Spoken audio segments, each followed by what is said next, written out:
You have questions? What is slashing? We have answers. Slashing is like that, you know? Mm-hmm. And there's a penalty for that? Yeah. You do that, you go to the box, 2 minutes by yourself, and you feel shame, and then you get free. This is CBJ in 30. Anything you folks want to know about the fascinating world of pro hockey? Here we go. Tweet your questions by using the hashtag CBJIN30. We'd like to remind you folks, keep your questions within the boundaries of good taste. Here's your host, Bob McElligott. Well, good morning and welcome to another game day edition of CBJ in 30. I am Bob McElligott here at Nationwide Arena, where tonight the Blue Jackets are getting set to take on the Montreal Canadiens for the third and final time this regular season. The Canadiens have won the first two games between these two teams, so the Blue Jackets looking to salvage a win in this season series here tonight on home ice. And it won't be long before we find out if they are able to do it. You can tweet me your questions and comments today. All you have to do is use the hashtag CBJIN30, and my Twitter handle is at BobbyMacSports. So this game, a big one tonight for the Blue Jackets and for the Montreal Canadiens, because the Canadiens, they are just rolling right now. As a matter of fact, they come into this game one of the best teams in the National Hockey League, one of the best teams in the Eastern Conference. As we come into play today, they have 83 points. They are the best team in the Eastern Conference, 3 points better. Well, they have 83 points, so they are 3 points better than Tampa Bay in their division. The New York Islanders, with 82 points, are second in the conference to the Canadiens. And so that's where Montreal sits coming into this one today. So this is very important for them as they try to hold on to the top spot in the Eastern Conference, and obviously can do that with a victory over the Blue Jackets here tonight. Let's start with last night. Now, what happened last night, and then we'll talk about this game tonight and what's going on this evening. A couple of games last night. The Pittsburgh Penguins were in the same spot that the Blue Jackets are in tonight. They were on the verge of having a season series swept by an opponent, and this was a pretty big opponent for them, the Washington Capitals. The Capitals had taken 3 games from the Penguins last night. Pittsburgh, in what was a pretty entertaining back-and-forth game and a high-scoring game, 4-3. The Penguins able to beat the Capitals last night, so they do salvage a game in that season series, which they are saying is good for them going into the playoffs in case they get matched up against Washington. We'll see. If that happens, we'll see when and if that does come down. The Devils lost last night at home. Played a good game, but they fell to the Calgary Flames. 3-1 was the final in that one last night. And the Ottawa Senators go on the road out to California. And not only did they beat the Anaheim Ducks 3-0, but nothing. They shut them out last night. A little bit surprising for Ottawa to go out there and do that. So that's what happened last night. Just 3 games on the schedule last night. And in addition to this game tonight in the NHL, Philadelphia is going to be at Toronto. The Sabres are at home hosting the Vancouver Canucks. That's a little disappointment there because Ryan Miller is injured and not able to play. So he's not making the trip to Buffalo with the Vancouver Canucks. And I know he was looking forward and getting back there from things that he has tweeted here in recent days. And the people of Buffalo were anxious to see him once again. That reunion will have to wait until next year. So Vancouver at Buffalo tonight. The New York Rangers play host to the Arizona Coyotes. The Chicago Blackhawks minus Patrick Kane. We'll talk about that in a bit. The Blackhawks are at Florida to take on the Panthers tonight. St. Louis Blues play against the Winnipeg Jets. The Minnesota Wild is in Nashville. Ottawa playing a back-to-back. They're in Los Angeles tonight to take on the Kings.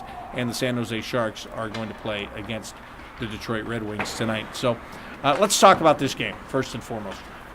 This one tonight, Blue Jackets coming off a 3-1 loss in Montreal on Saturday, last time the two teams got together. And since that time, that's one of 3 losses in a row. That one lost in Montreal, then losing in a shootout in New York on Sunday, and then losing here to the Buffalo Sabres on Tuesday. So 3 straight losses for the Blue Jackets coming into this one tonight. And I mentioned how Montreal needs this to stay on top in the Eastern Conference. The Blue Jackets need this as a bounce-back game tonight. There's no doubt about that. After losing to the 30th place team in the league, they need a bounce-back game here tonight. They need a good, solid performance against the Montreal Canadiens. And I think the first 2 times these teams have played, the Blue Jackets are showing that they can play with this team. The first meeting was in this building. The Blue Jackets had a lead. They lost the lead essentially because they took penalties in the third period. They put Montreal on the power play, and that turned out to be their undoing because the Canadiens capitalized on their power play chances and went on to win the game. And then on Saturday, in a game that was tough to play on both sides, there wasn't a lot of room. The puck was bouncing all over the place on the ice at the Bell Center. The Blue Jackets played their game, and they were right in it. Now, they did fall behind 2-0, and that has been the bugaboo here recently for the Blue Jackets. Again, falling behind against teams. They fell behind 2-0 to Montreal. They fell behind 3-0 to the New York Rangers. They fell behind 2-0 here the other night against the Sabres.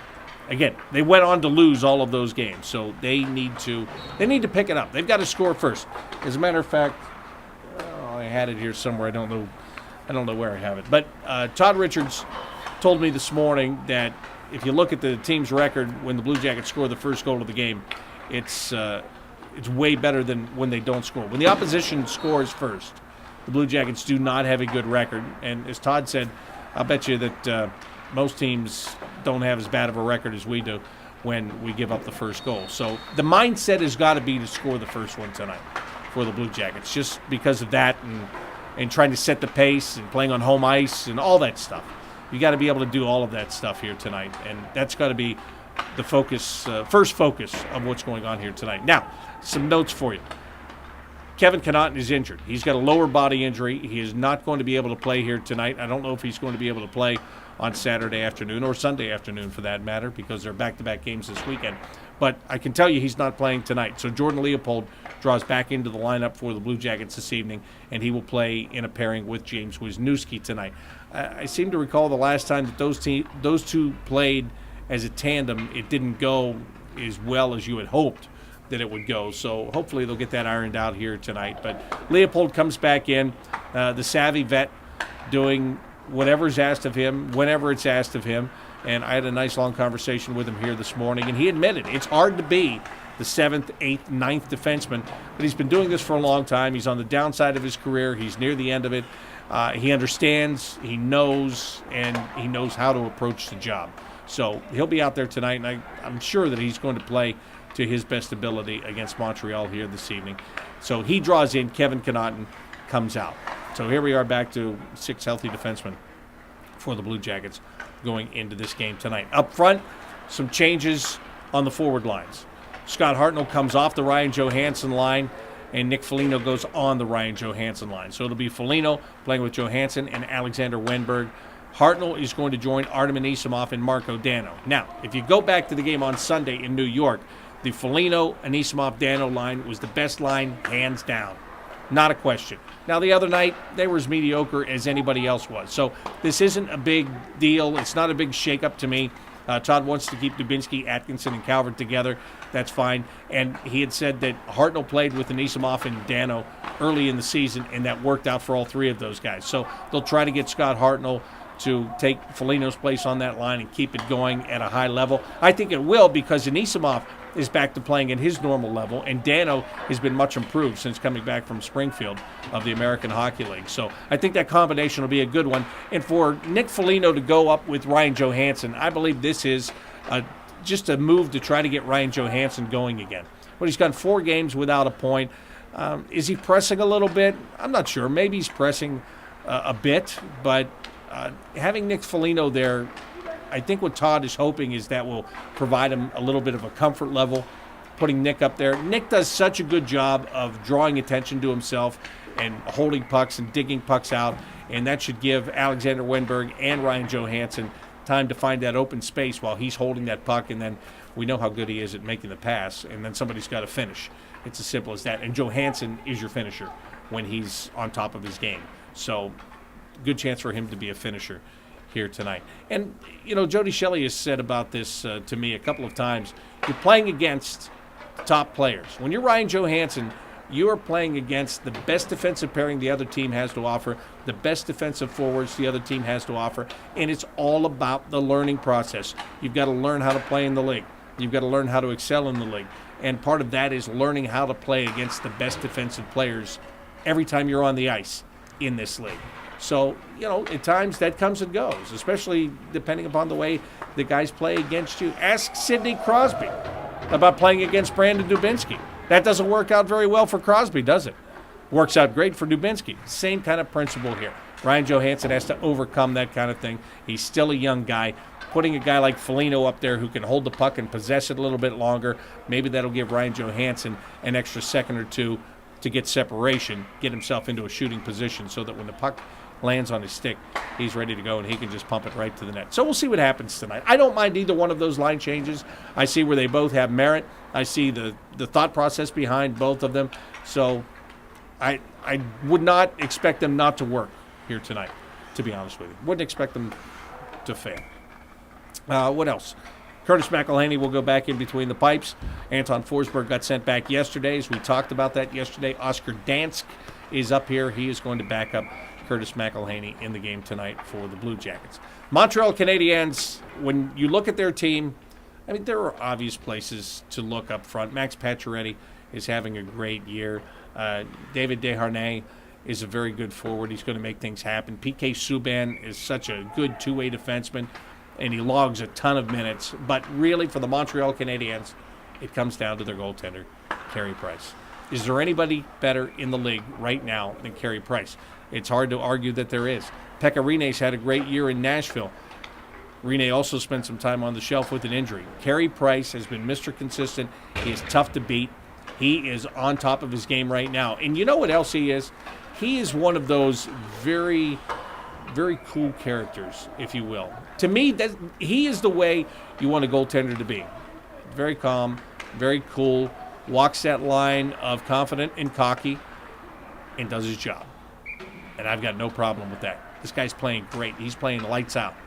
So for the Blue Jackets to beat the Montreal Canadiens, they have got to distract him. They've got to disrupt his game. They've got to be in front of him. They've got to be digging rebounds. I don't know that there was a rebound goal. Let's see. Well, there was in Montreal. The one that gets through him, that Anisimov takes that. The only goal that they got is one that Carey Price had. Then it slipped out of his pads, and Nick Foligno got it and tapped it in. But that doesn't happen very often. So you've got to get this guy moving laterally. You have to get him out of position. You've got to crash the net. You've got to be in his face. You've got to screen him. It's not easy to play against Carey Price. It's not easy to play against him at all. And the Blue Jackets will have their work cut out for them tonight. There is no question about that.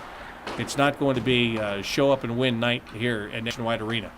But it's not going to be that way for either team, I don't believe. Because from Montreal's standpoint, they've got to know the Blue Jackets are going to be a very hungry bunch here tonight.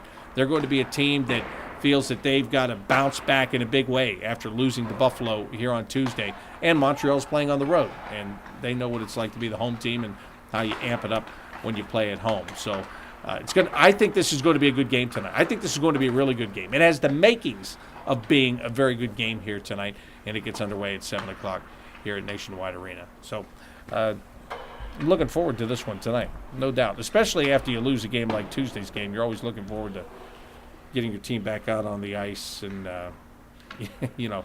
just trying to get something positive going. No question.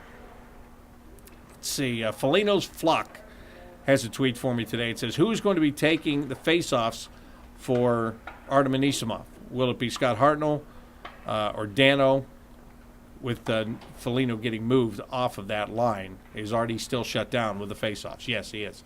So taking the draws, Marco Dano has taken some face-offs, played some center, and I don't know how much of that responsibility he's going to get tonight. Todd Richards also said he might get Mark Letestu out there just to take the face-off and then win the draw, come to the bench, and put Anisimov back out there. So those two things. I'd look for Dano and Letestu to be the guys that they could alternate on taking the face-offs on that line tonight, because Anisimov still cannot take the face-off.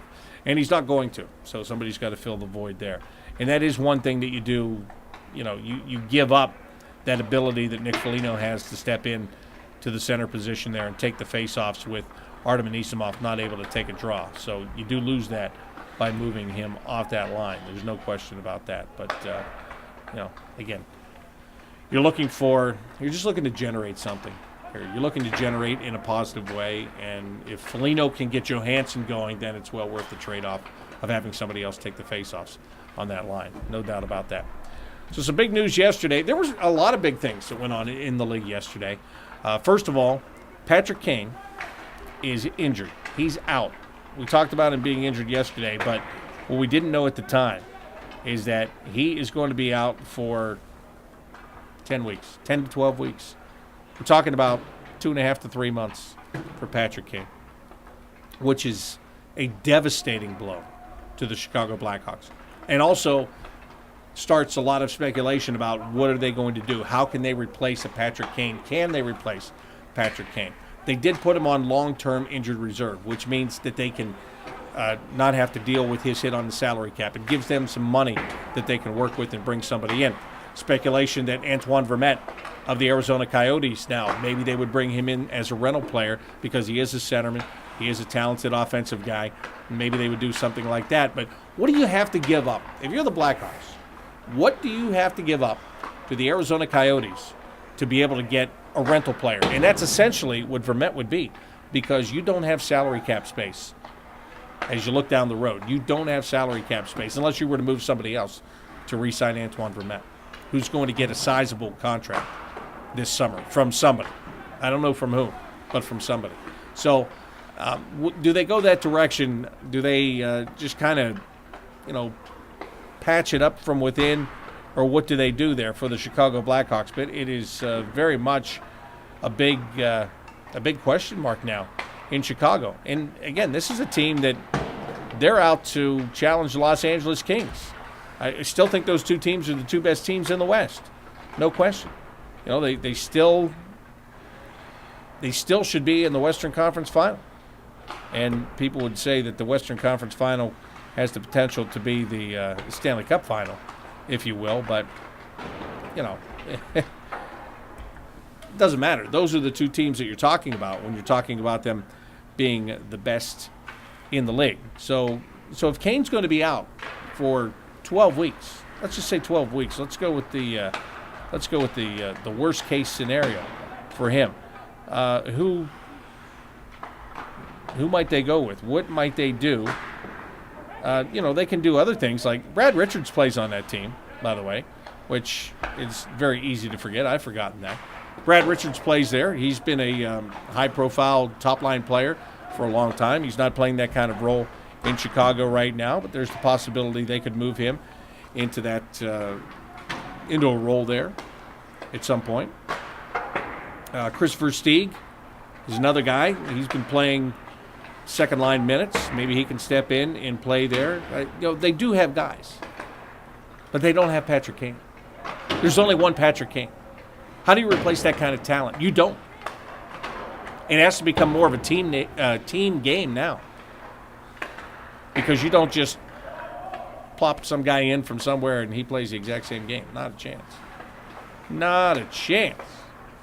So that is a big void for the Chicago Blackhawks to fill, and we'll see how much that affects them going down the stretch, and we'll find out how much it affects them when they get into the playoffs. Now, the other team I was talking about, the Los Angeles Kings, they also made a deal yesterday, and they went and they got a defenseman, and they've been looking for an offensive defenseman. They found one from the Carolina Hurricanes. Andrej Sekera was traded yesterday from Carolina in exchange for a first-round draft pick and a prospect.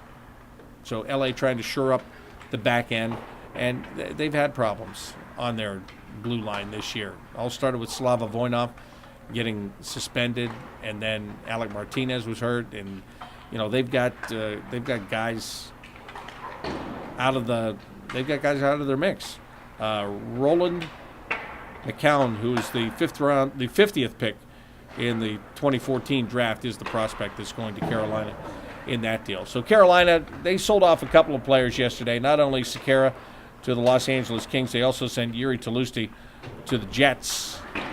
And Yuri Tlusty, another guy that's going to be an unrestricted free agent at the end of the year. Blake Wheeler goes on the injured reserve list in Winnipeg, so Yuri Tlusty will be a nice fill-in there for Wheeler, and also Matthew Perreault, who is out for the rest of the regular season or rest of the year, or one of the two, but he's out, so Tlusty comes in. They give up, do the Winnipeg Jets, a third-round pick in the 2016 draft and a conditional sixth-round pick in 2015. So 2 draft picks in order to acquire Yuri Tlusty. So Kevin Cheveldayoff the general manager of the Winnipeg Jets, trying to make that move and find a winger that can score and help to fill the void from a couple of those other guys. And also, Daniel Winnick was traded yesterday from the Toronto Maple Leafs to the Pittsburgh Penguins in exchange for Zach Sill and 2 draft picks. I heard somebody say this morning when I was listening to the radio on the way in that Jim Rutherford is trying to get rid of every future Penguins draft pick because he's not going to be here to pick them anyway. And the thought process behind that is that when Rutherford got hired, that he would be there for a year, maybe 2 years, and then give way to a younger general manager, whether it be his associate GM, Jason Botterill, or any of the assistant GMs they have, like Tom Fitzgerald or Bill Guerin. So that was the speculation when he took the job. So that's why the line came out. He's dealing away all these future draft picks because he's not going to be here to worry about it. But he has given up a lot of picks, to be honest with you. But he gets Daniel Winnick. Again, that'll give them a good third-line presence. That'll also give them another good penalty killer. And they did win that game against Washington last night 4-3, as I told you. But they've got to get better. And they know they've got to get better. So that was one of the moves that they made. And they made a couple of moves here recently. They got Maxime Lapierre from the St. Louis Blues for Marcel Gotch. Jim Rutherford is tweaking it where he can tweak it. He's trying to better that team where he can. And all these teams are doing it before trade deadline day. How about that? Not a surprise. Not a surprise. Trade deadline day, by the way, is Monday. And it's a 3 o'clock Eastern time trade deadline. And we are going to have a trade deadline show for you, whether the Blue Jackets make a move or they don't make a move. Jody Shelley and I are going to have a trade deadline show for you on Monday afternoon. I'll let you know what time we're going to start it. We're debating about what's best, what's going to work. I want to start it before 3 instead of right at 3 o'clock. And we'll get Jarmo Kekalainen on with us to talk about what he did or what he didn't do or why he did not do something. So we've got that coming up on Monday. Trade deadline day, 3 o'clock is the deadline, Monday afternoon. You've got to have it all done by then. So a lot of teams doing it now, doing it early. If you can get the deal now, do the deal now. There's no rule that says you have to sit around and wait until Monday. So that's why teams are out there wheeling and dealing yesterday, today, day before, whatever. Just trying to get this stuff done as soon as they can. Because you want the player. You need the player. Whenever you can get the player, whenever the deal lines up for the player that you want, boom, take it. Go for it. So that was done quite a bit yesterday, as a matter of fact. And yesterday was only, I told you, there were only 3 games yesterday. So that was a pretty good day for trades because a lot of teams weren't doing anything yesterday. They didn't really have a lot going on. Now that changes today with a lot of games, but it's going to heat up.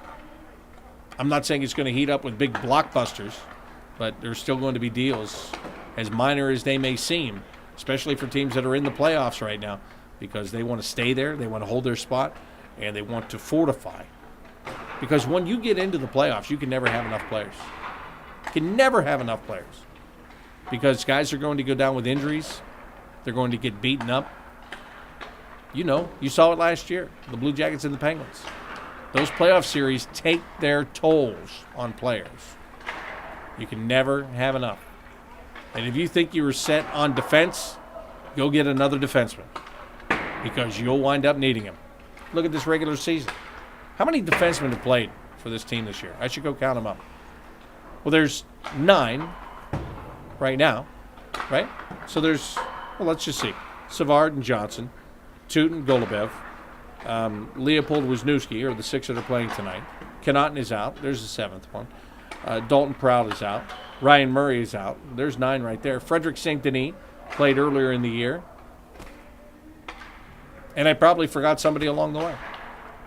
But that's 10 right there. Can never have enough. Especially if you're going into the playoffs. Can never have enough. So teams will continue to wheel and deal and do what they've got to do to make themselves better. All the way up to Monday afternoon. No doubt about that. Let me take a look at some stuff here before. Oh, yeah. I did forget to mention about Jack Skilly. He's going to miss the the rest of the regular season. He's got a shoulder injury. If you've been wondering why has he not been playing, that's why. So he's done for the year. His season is over. Today, you want to know the best sight that I saw today? I hope nobody takes offense to this.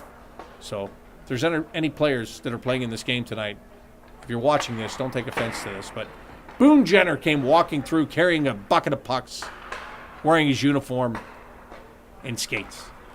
How good of a sign is that? He and Jeremy Morin were over in the ice house this morning. They were skating on their own. So that is, I mean, to me, that's great. Boone Jenner is a guy, a heart and soul guy that this team misses. I think they miss him. I think that they need him back in their lineup. No doubt about that.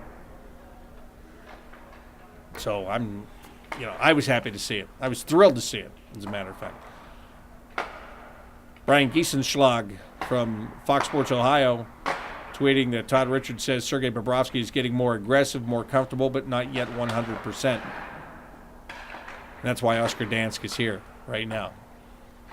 He's not going to play unless something happens to Curtis. Forsberg went back down to play. Dansk is here to back up. Curtis McElhaney is the guy. Until Sergei's ready to go, then Sergei's going to step back in, and he's going to be the guy. Simple as that. But as of right now, that job is Curtis McElhaney's, as well it should be, with the way that he has played. Played well against this Montreal team last week. You know, he had some, I don't want to say trouble, but the first goal in the game, or did they do this 2 times to him maybe? Passing the puck across the crease, going from one side to the other. One time was on a power play. Pacioretty's first goal was a power play goal. But they'll really try to get him moving left to right to beat him tonight. But he just saw them. But how many days ago is that now? 5? So he'll be ready for this team tonight. And Montreal does have one different look to them tonight after they traded Yuri Seakash to the Anaheim Ducks for Devontae Smith-Pelly. So that trade was made too. So that'll be a different look for Montreal here tonight. Devontae Smith-Pelly coming into their lineup. Yuri Seakash going the other way to the Anaheim Ducks. So have I covered it? I think I've covered it. I hope I've covered it. It's my job to cover it. So I hope that I've gone through it all and gotten you all of the information that you need. 7 o'clock start here at Nationwide Arena tonight. Blue Jackets and the Montreal Canadiens. Of course, I've got the game for you on the Blue Jackets radio network. Our pregame coverage starts at 6:45 tonight, as a matter of fact. Should be a good one. Blue Jackets, Canadiens. Round 3 in the last round of this regular season. So I hope you enjoy it. Hope you come out tonight and see us. It's going to be a barn burner. Talk to you then.